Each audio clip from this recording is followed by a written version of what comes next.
receive the love and support from the Filipino communities from all over the world. And he's happy to see us, his family. Medyo matagal po kayo ngayon. Meron pong mga situation sa loob na it's beyond our control. Doon lang siya sa loob ng mga ano. But we're happy that they gave us extra time to make up for the time we lost for some things that happened inside, yes. VP, this is the first time na kompleto kayo, si Miss Hanelet, si Kitty, kayo po. How has this uplifted the spirit of your father? Well, I believe he's happy because Kitty and I were there, and then we talked about her boyfriend. Patay!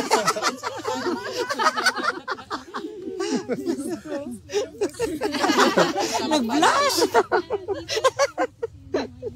Thank you, ma'am. Bibi, Marlica po. Yes, mama. Kumusta po si PRRD at this point in time? Okay naman siya. Okay siya. Kitty gave him a massage. Wow! And then Kitty, ikaw na magsabi. Well, yung mga kwento... Ano siya, na speechless siya sa boyfriend. Hindi ata ready sa Ano sabi ng daddy?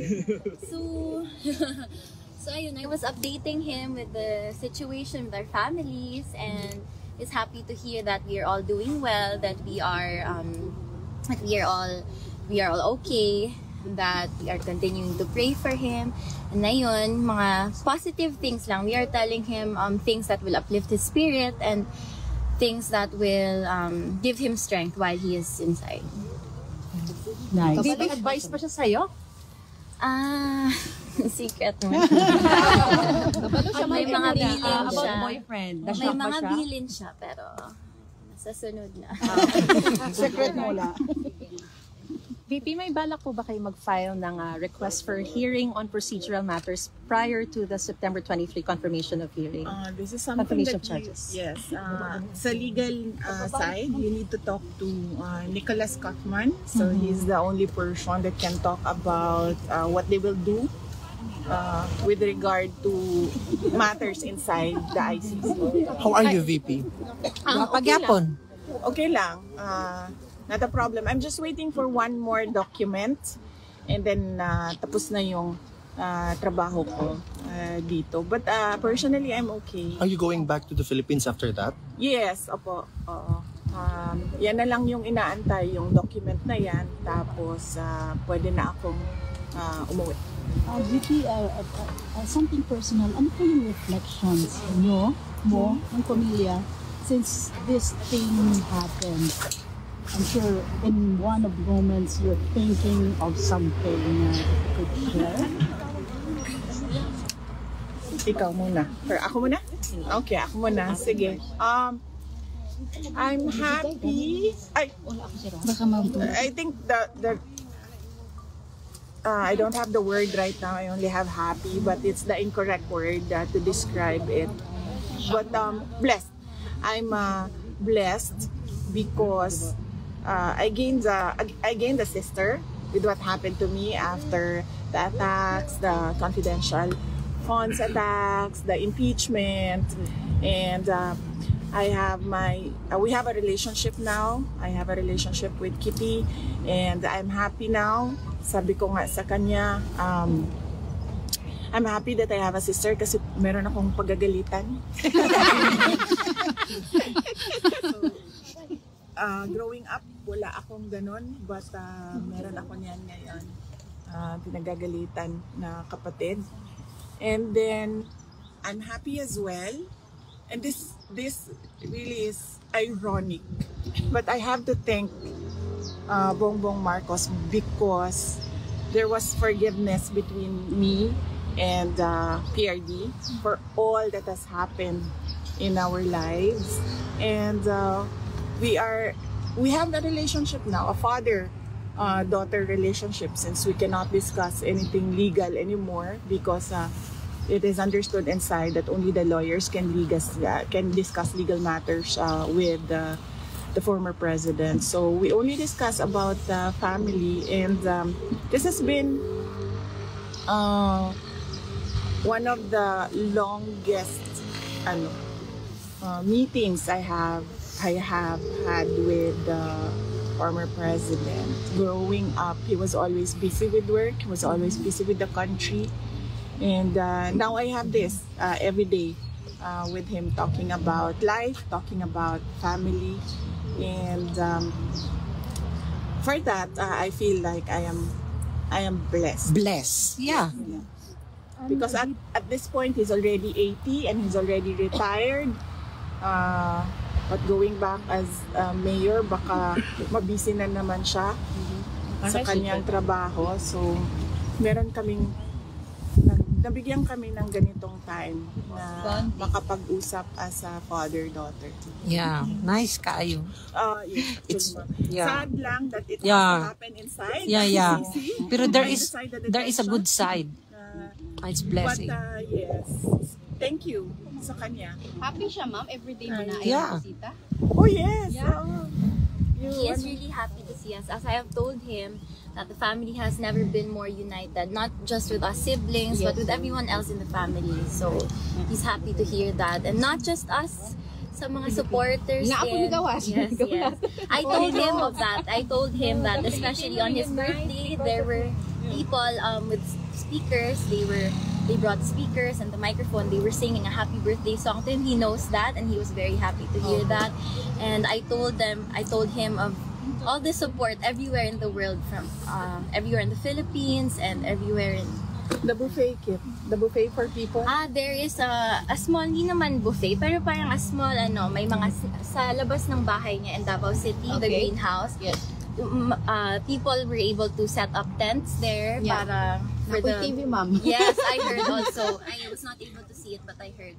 And then may mga vitamins doon. There are snacks for people who want to stay there and watch over his house. So he's very happy and grateful to hear that.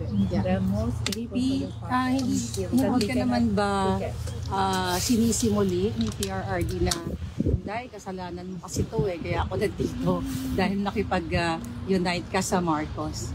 Wala. Ever since. Sorry. Oh yeah. Yes. So, ever since, wala siyang sinabi sa akin na ganyan. Even when I ran for Vice President, ma'am, wala naman talaga siya sinabi. Sinabi lang niya, hindi na ako sasali dyan. Tayo nang mag-desisyon yan. Yan lang yung sinabi niya when he was told by one of my siblings that I'm running for Vice President. And wala. That's good to know. Thank you. VP? I don't remember PRD na naninisi. Wala. Never. Kasi I always remember him. I don't know, Kit, with you, but I always remember him when I was growing up. He would always say, you make your own history in this world. So you always answer to your decisions. So I think that is his philosophy as well. So he doesn't blame anyone with what happened. He always says, I did it for my country. Yes. He always says, Repeatedly. I did it for my country. The two boys po, are they coming? The Paulo and Baste, Yes, no? po. We're talking about Paulo and Baste. So, there are plans naman. We arrange this pag-aalis yung isa, may dadating na naman na isa. So, as of now, we are arranging all the dates since most of them are busy with the Campaign. VP, pardon me. I understand this is something legal, but we just want to hear your side. Kasi po, sabi po ni Attorney Kaufman, tinatrabaho na raw po yung interim release.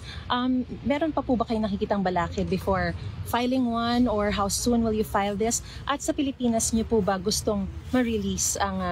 of course, may panawagan kayo na bring him home to the Philippines, to Davao City.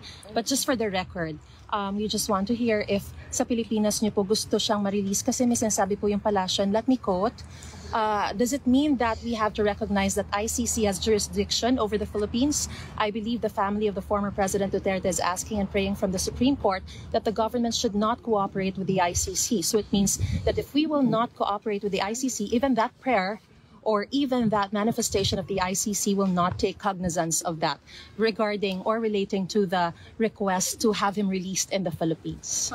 With regard to the interim release, no, I do not know really, truly, honestly, I do not know what the steps are the lawyers are doing with regard to the interim release. But as I told you before, I fear for his life in the Philippines. But we follow what the client wants, what President Duterte wants, and he wants to go home. To the Philippines? Yes. And everyone wants him to go home to the Philippines. And the Buenos want him to go because they will be his mayor. Yes.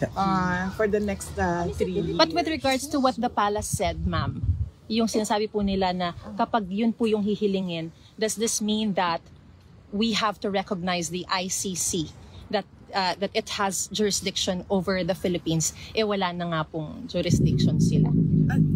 Wala naman po kami hinihingi sa palace.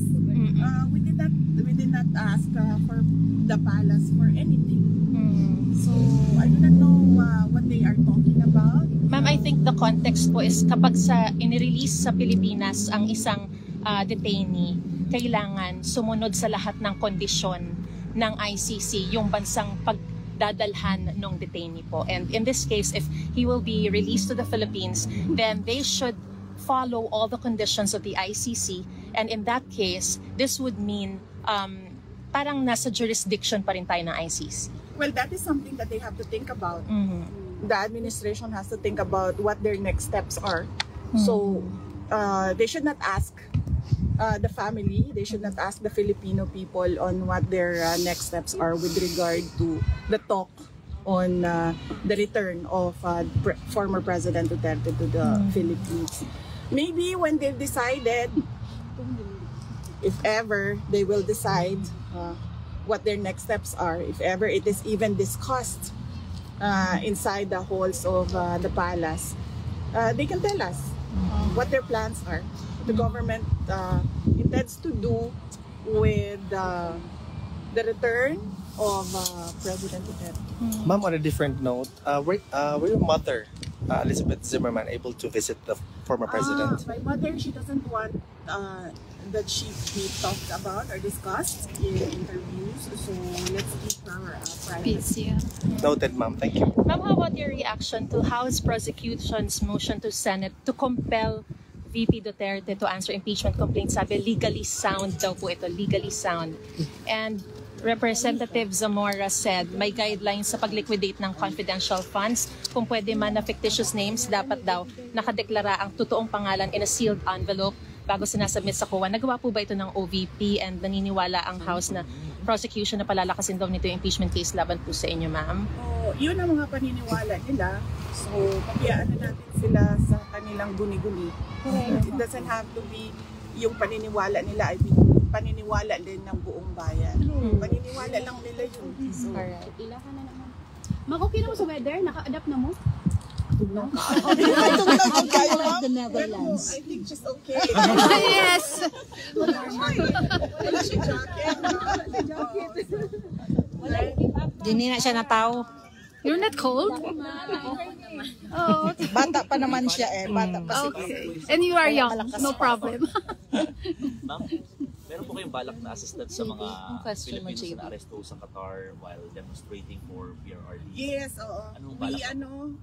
I already endorsed it the moment that I knew about it. I read it in the brief sa Office of the Vice President. I already endorsed to them to reach out through the correct channels on what we can do to assist as an office, the Office of the Vice President. Okay? VP, sorry. VP, may question lang po. VP, sorry, something legal lang po. You said po na you're going home soon. Sa Saturday. Sa Saturday na po, you're going home. May chance po ba na mako-complete na po yung legal team by then? Wala po ako sinabi na uwi ako sa Saturday. Or uwi na po kayo soon? Ayaw pa uli. I said na pag dumating na yung documents, pwede na ako umuwi. Yeah, that's correct. And mako-kompleto na po ba yung legal team by then po? Or? Pwede na po. Pwede na po. Okay. And mako-kompleto na po ba yung legal team by then po? Or? And mako-kompleto na po ba yung legal team by then po? Or? And mako-kompleto na po ba yung legal team by then po? Or? Nandyan na si Attorney Nicholas Kaufman. The other lawyer, you meet her. I don't want to reveal her name. Just ask her what her name is. And then there's another one assisting them.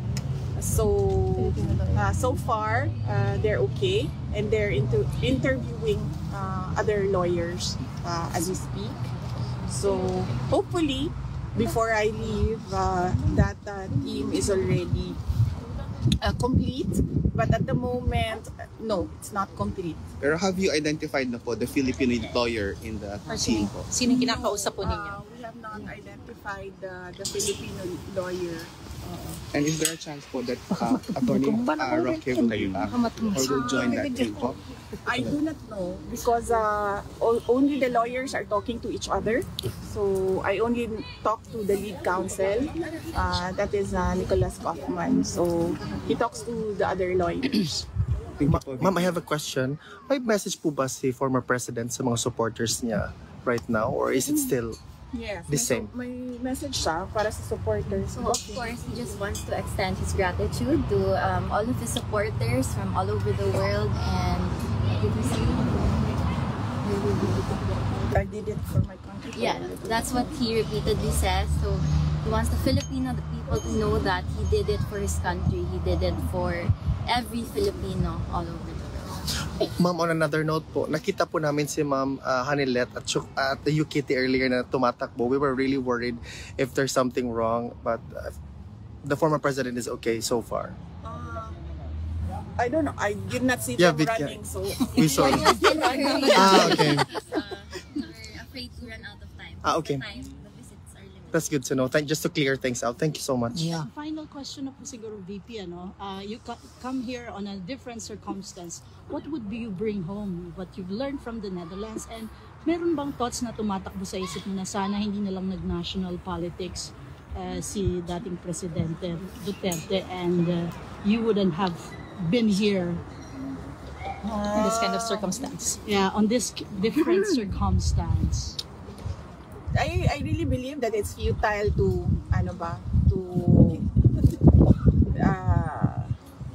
regret decisions made